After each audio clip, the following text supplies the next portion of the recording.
Talking about spicy, we have reached the bell of the ball. It is time for our North Carolina Tar Heels preview. And listen, this could turn into an episode of TMZ so quickly, and we're going to try and keep it on the football tracks. We've done a great job avoiding this subject all We off have. because I think we've just been really annoyed by it and didn't want to talk about it, but we now have to pay the piper and talk about North Carolina. So that's right. Old Bill is probably going to be on the thumbnail for this episode. We'll see.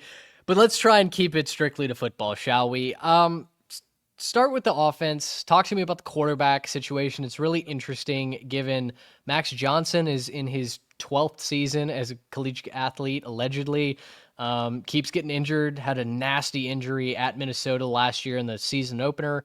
He's back. He's been training hard all year. His brother Jake Johnson, I believe, is still there playing tight end for the Heels.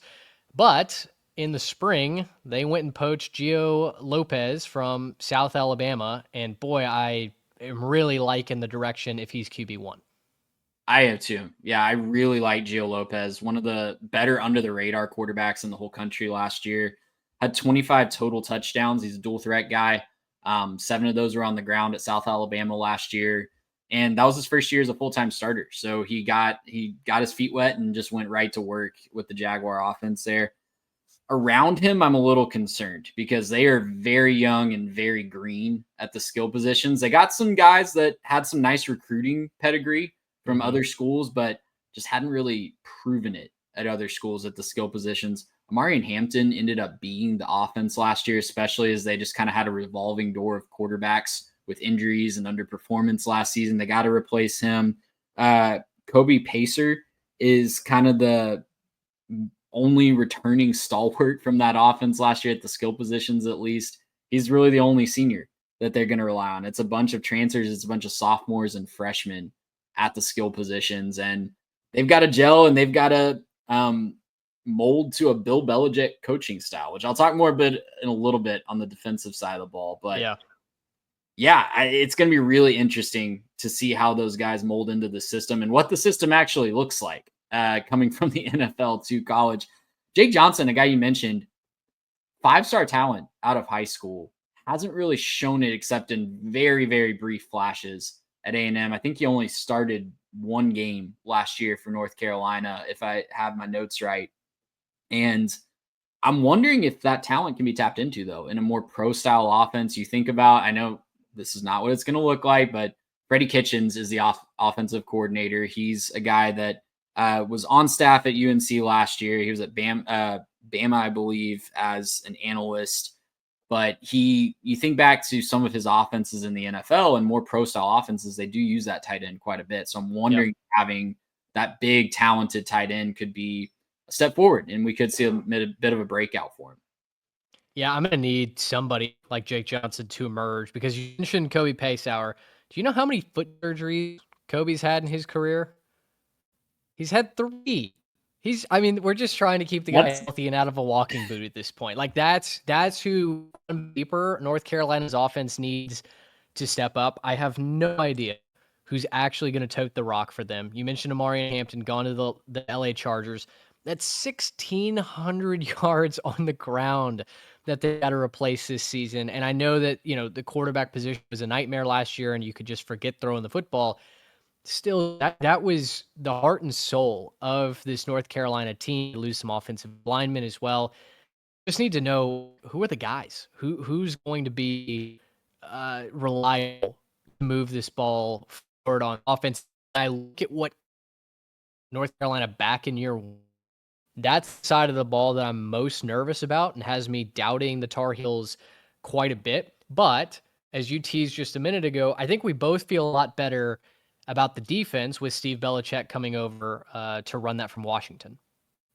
Yeah, and really it's Steve Belichick who I think did a really underrated job at Washington last year. But you think about what Bill Belichick was so good at for years in the NFL. If this is going to transition, I think it's going to be anchored by defense and getting enough out of your offense to take the pressure off of that defense, but really being a defensive-led team. Everybody wants to talk about Tom Brady, and obviously he's the GOAT and helped a ton with that Patriots dynasty run. But what kept them consistent And what kept them from going over after Tom Brady left was the defensive prowess of Bill Belichick and the staffs that he had up there in New England.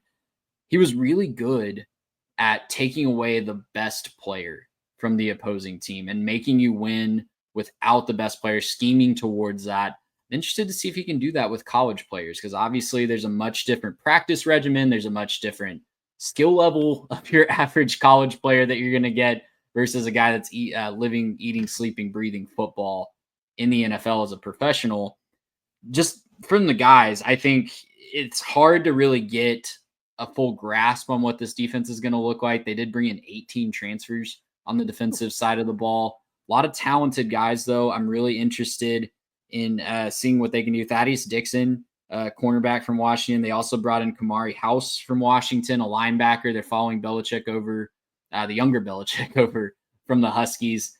And then also the edge pairing that they got in Price Yates from UConn and Smith Vilbert from Penn State. I think those are two talented guys that could help the pass rush kind of get started and be a good foundation for this defense. Again, lots of transition. They lost 8 of their top 10 tacklers from last year. Don't think that's a bad thing. I think there was a talent and coaching problem on the North Carolina defense for several years towards the end of Mac Brown's second tenure there. But yeah, I'm just really interested to see how the style that Bill Belichick won at the highest levels of football with translates to the college game. That's the biggest question for me. Can he use what he did for so many years? Can it actually translate to the college game when guys have other responsibilities and other limitations on them that just don't exist at the professional level? Yeah, after giving up 70 to James Madison at home, it was a miracle that Jeff Collins' defense finished inside the top 75 last year. I mean, when they had poor performances, they were awful last year. I do like the aggressive nature that Belichick's going to bring. He's going to, he's going to get after the passer.